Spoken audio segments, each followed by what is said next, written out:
"Chimney man, Mummy, chimney man." That's what she would say, and I'll be the first to admit that whenever I heard those words, whenever my tiny daughter Emmy would sit up in bed and scream them into the darkness, I couldn't help but feel a little creeped out. To be fair, it wasn't even really what she said that was bad, mangling as she did the difficult words in her tiny mouth so that they came out sounding more like "Shrimney man, Mummy, Shrimney man." The real terror was in the way that she said it. The way she would stare, saucer-eyed and terrified, into the corner of the room, pointing with her tiny, stubby, outstretched finger at the patch of darkness that huddled there. Something about the way she was so insistent, and more than anything, the way she would look, not at me, but past me, right over my shoulder, as if she was seeing something that I couldn't. Not that I ever actually looked, of course. I knew there was nothing there. That the chimney man she saw was probably nothing more than the raggedy pile of clothes, slung over the chair, distorted by the darkness into an ugly, twisted form. Plus, I knew better than to turn.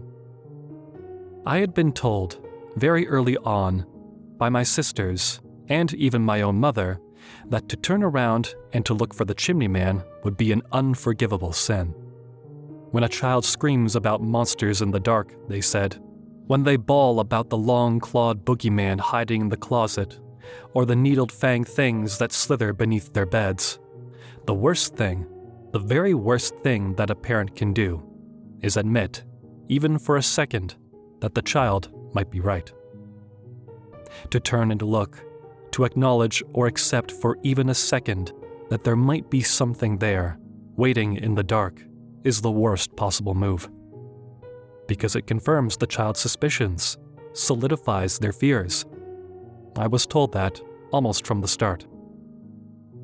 What I wasn't told, what no parent ever seems to admit to the next generation, is just how tempted I was to turn, or how hard it sometimes is to pretend that you yourself are not scared.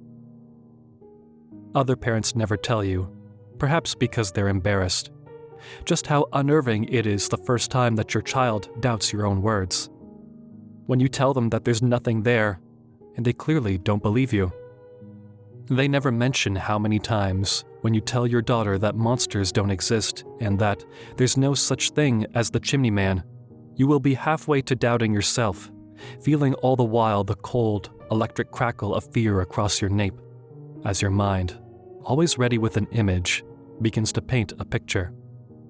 Large swipes of purples and blacks to show you exactly what the chimney man, creeping on spindle limbs towards you, would look like.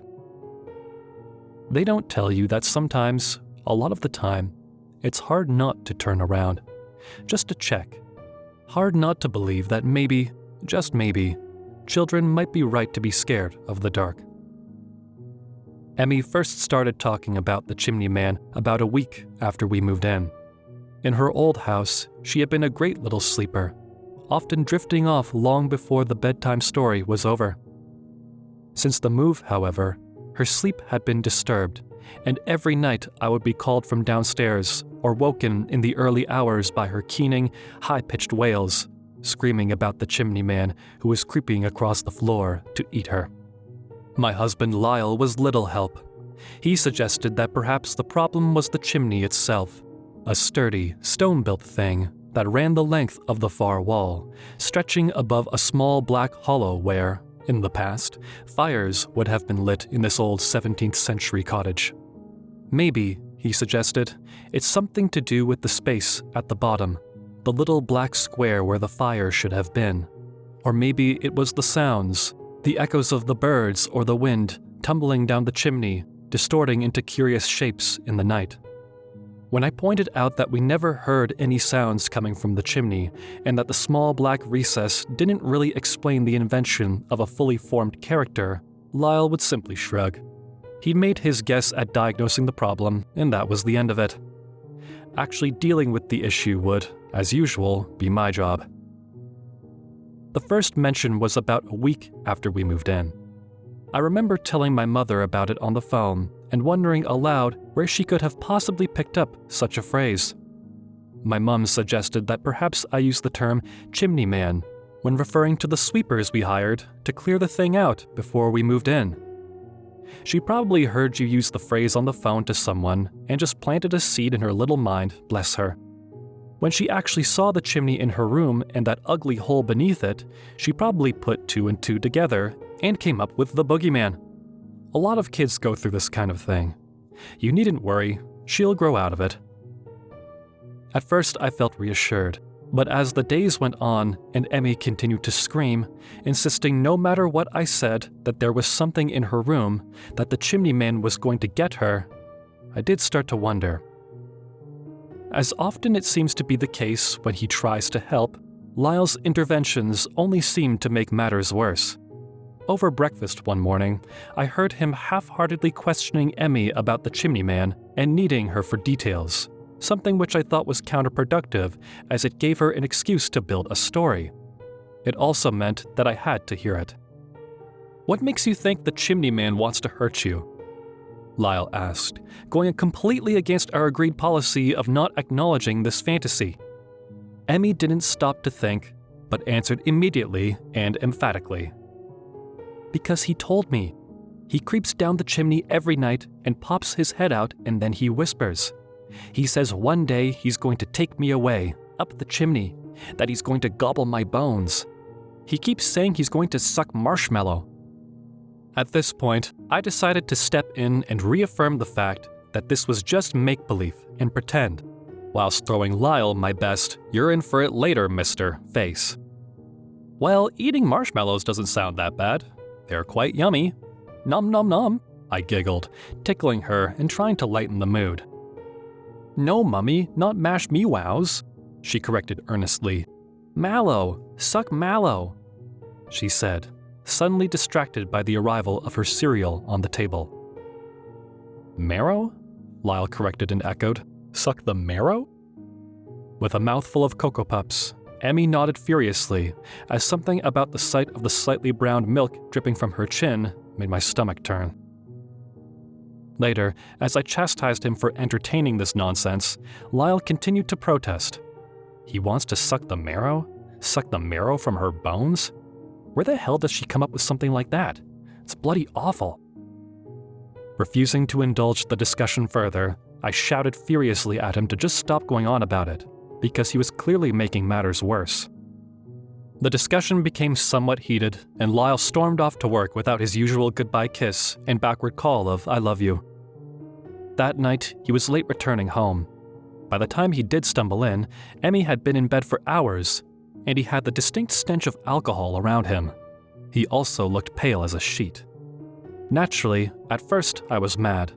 Not just about the argument that morning, but that he had left me to tend to Emmy whilst he disappeared to the pub. I was about to reignite the argument when I caught sight of his face. He looked genuinely shell-shocked and stumbled toward the kitchen table as if his legs were not going to hold him. I'd seen Lyle drunk many times, and this was not that. This was something else. "Are you all right?" I asked, all thoughts of the argument melting away beneath the heat of genuine concern. Looking up at me, he shook his head gently from side to side. Then, in a low, almost inaudible whisper, he muttered, "I'm scared." Still sulking after the morning's tiff, Lyle had taken a detour on his way back from work to the local pub.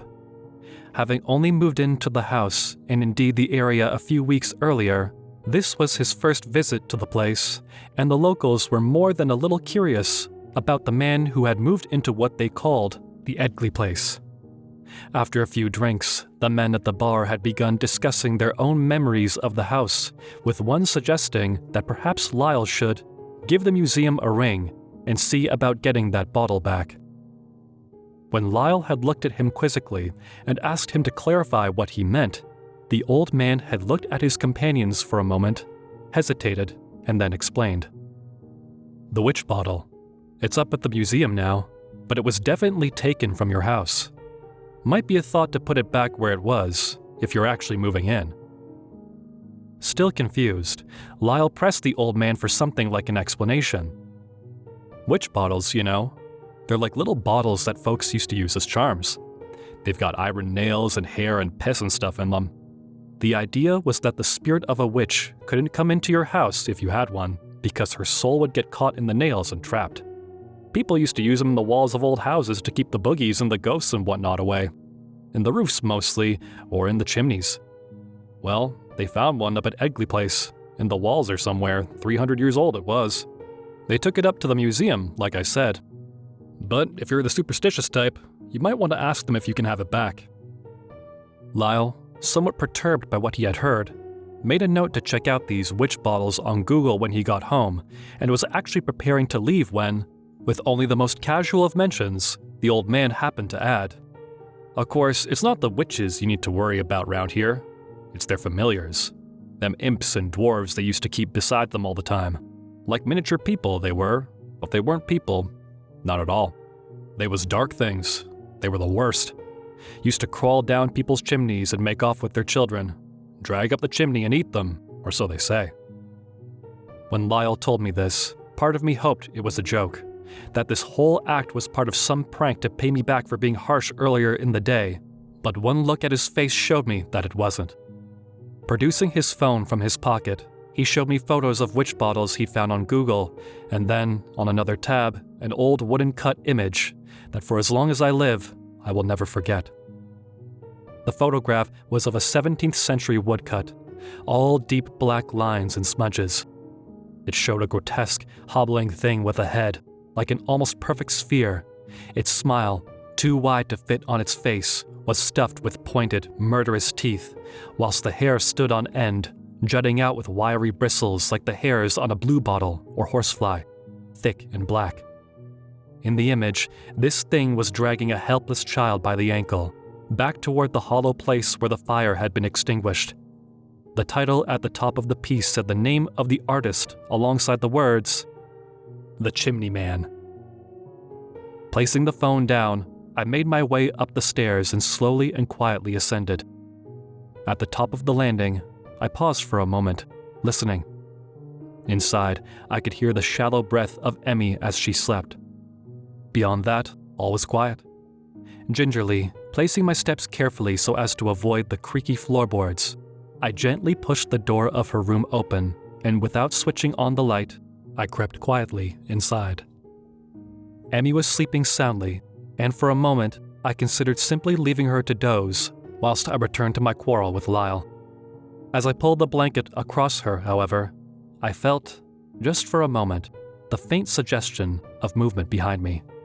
Not a sound as such, but the kind of potent, occupied silence that hangs a little too heavy, the hushed suggestion of sound suppressed and held, of things that lie in wait. The almost sound was coming from behind me, from the blackened corner where the chimney and its dark hollow rested. For a second, I told myself not to turn, not to give in to the superstition and allow myself to be spooked.